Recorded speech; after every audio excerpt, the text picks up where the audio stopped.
Hey, everybody. Welcome to another Wellness Wednesday chat. I'm Dawn Pensack, and I'm here today with my good friend, Ellen.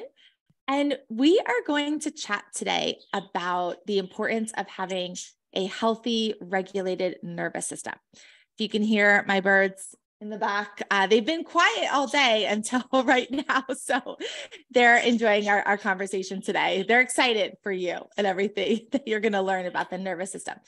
So our nervous system controls so much of our health and how we move through life, right? It controls how we think, how we feel, how we move our bodies, and so many other things. So our nervous system is basically the electrical system of our body. Clearly, we want our body's electrical system to be working well, right? We don't want there to be any, short circuits or anything with our thinking or our feeling or how our body's moving. But our nervous system really, it thrives best when we have three things every single day.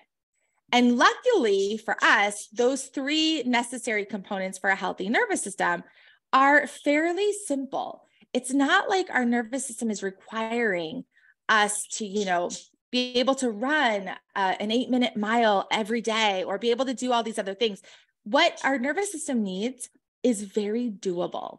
It's very manageable for anybody, no matter how busy you are.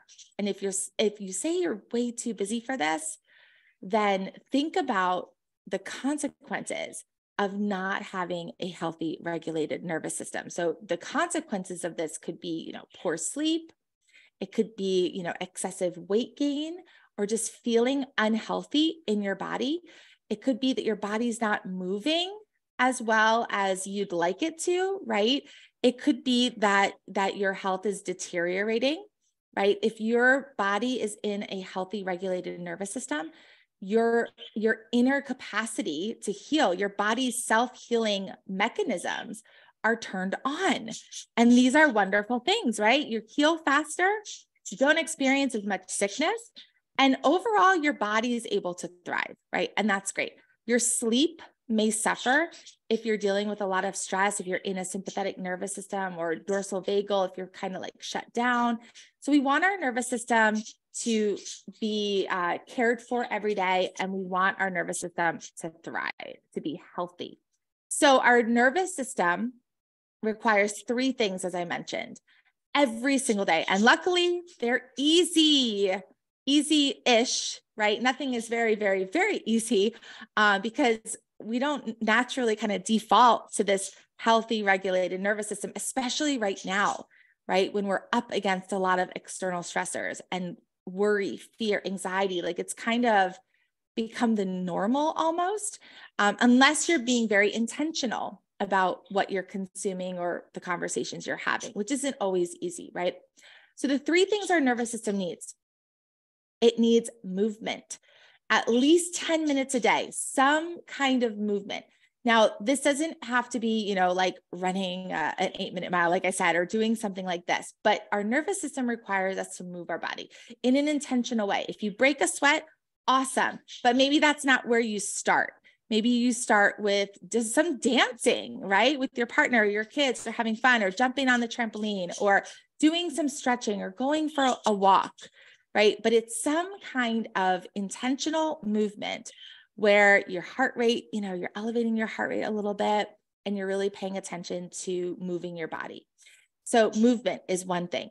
The second thing is stillness. Your body and your mind, your nervous system craves the opportunity every day to slow down and to be still. It's interesting to me, and I don't know the statistic, but I've heard it before a few times, and I've actually had clients who've confirmed this, that the idea of being alone with your thoughts, with yourself for like 2 minutes, a lot of people say they'd rather be electrocuted than be alone with their thoughts for 2 minutes. Oh my goodness, right? That's mind-blowing to me. So again, if you start where you are and maybe a few seconds of stillness, maybe when you're washing your dishes tonight, you're not listening to a podcast. you're being really mindful about the whole practice, the whole process of washing your dishes. Maybe 1 minute, while your shower's on and heating up, right? You could just practice listening to the water, being in the stillness, being okay with you, right? Like spending time with yourself. But really 10 minutes a day of stillness is providing your nervous system with really, really, really supportive nutrients, right? Like it's almost like you're giving your nervous system the vitamins, the supplements, the support that it really needs in order to thrive. Okay. But again, start where you are right now so that you set yourself up for success. And the final thing, which we're going to chat about, I'm going to kick this off to Ellen in just a moment. The third thing that your nervous system really needs daily in order to thrive is social connection. And social connection and play, we kind of group that together. If you can disconnect in some way from like the everyday mundane things that you're doing and connect with a friend, play, do something different, you're really setting yourself up for success and optimal health. And it may seem kind of counterintuitive, like if you are introverted, right? And you say, oh, I love to be alone. Well, introverts also need connection, right? They may connect in a little bit of a different way than an extrovert, but everybody needs others, right? We are social creatures. We thrive with human connection. So, make sure that that's something that you're being really intentional about. Ellen, I'm going to kick this off to you so you can talk a little bit more about the importance of social connection. Thank you, Dawn. I love this topic, mostly because people don't really think how important social connection is, social health. If you would interview 10 people off the street and ask them, okay, what do you need to be healthy today? I would guess 90% of them would say, I need to eat right and I need to exercise. And that's true. I'm not going to discount that. However, when we really talk about our full optimal health, the word that you used, it's more than just food and exercise. It's financial health, emotional health, mental health, and social health, which is social connection. And there is a lot of research that loneliness is on the rise, that we are actually lacking human connection, and that this can be even more or just as harmful to our health as obesity, smoking, high blood pressure. We're really busy these days, and it's really difficult to strike a balance between work, school, hobbies, self-care. So it's hard to schedule in social connection, but it's so important. When we connect with other people, it lowers our anxiety, it increases our self-esteem, we feel better, and it even improves our immune system. So there's a lot of data out there how important social connection is. And the reality is that with technology, we are living in a very disconnected world. And then we put on top of it the pandemic, where we were literally isolated from friends, from family, from coworkers for months and months, if not years at a time. So sometimes we need to be really deliberate about making social connections. And we're kind of out of practice a little bit. So this has to be a little bit intentional. But here are just some takeaways, and we are all individual. Some of us are extroverts, and it's very easy to make these social connections. And like you said, there are people that are introverts, but social connection is so important. So here are some ideas. Join a club, find ways to meet people, join a group activity, reach out to an old friend that you haven't talked to in a long time. Volunteer for a cause that's important to you. That's a great way to make social connections, by finding ways to meet people that you have things in common with. Introduce yourself to your neighbors. Maybe there's someone new on your street. Just knock on the door and introduce yourself. Ask someone for help if you need it.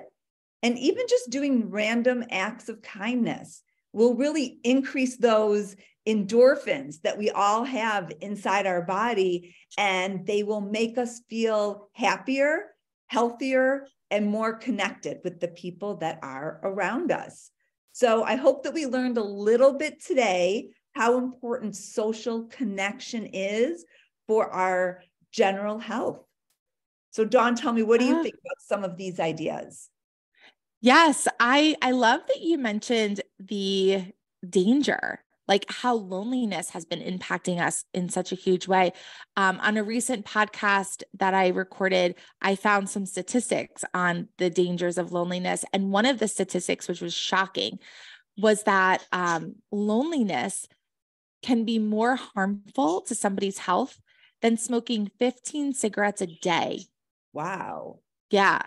And, with loneliness, heart disease, all kinds of really serious medical challenges, increase, the risk factors increase.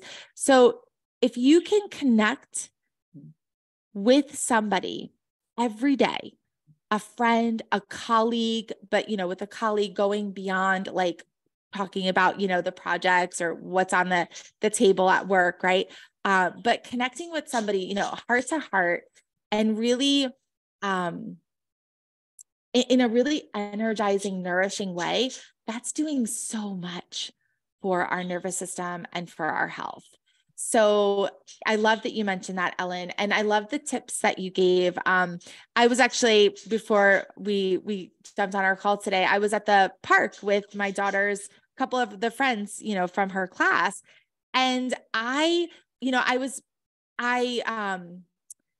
always love the idea of, having this really like, a small inner circle, but also like a big network of friends and connections, that we see on a regular basis. So one of the other moms in the class, put together kind of an email chat, and then we moved it to a text chat. So now like we're getting together so much more because it's easy.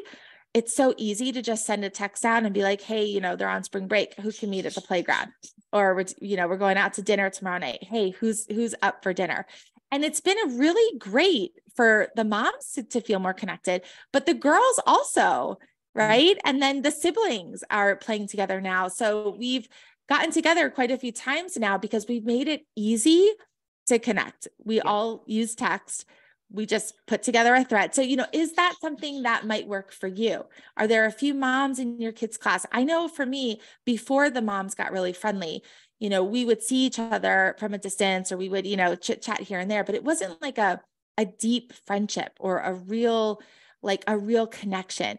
And now I'm getting to know the moms and their families and just so much, we're talking about, vacations or brothers that, we may never see because they're a lot older, or, different things that has been really powerful and really exciting. So, who can you connect with on a deeper level? What relationship in your life right now can you nourish? Can you, feed, because what you focus on grows, and we all have the people in our life, people around us that we really admire, and that we might want to get to know a little bit better. So think about, what you can do in your own life. Maybe, invite a coworker to have like a walking meeting one day, or a lunch, lunch and then go for a walk or something like that, so that you feel more connected during the day. That's really, really, really key, because isolation, loneliness, feeling disconnected, not only are they painful here, right? Like they don't feel good in our body. They can do some really damaging, they can have a really damaging impact on our health as well. Mm-hmm. All right. Any closing thoughts, Ellen, as we wrap up? You know what? I think these were great suggestions. And I think we really put a lot of good information out there, how important social health is. And it takes time. So, make those connections. Find what you have in common with coworkers, friends, neighbors, and build that strong relationship. We all need support, and we need to develop these strong social connections to get that support. If it's not today, it could be tomorrow or in the future. But this is something that we need to work on, and it will be worthwhile in the end. Yes. Thank you so much, Ellen.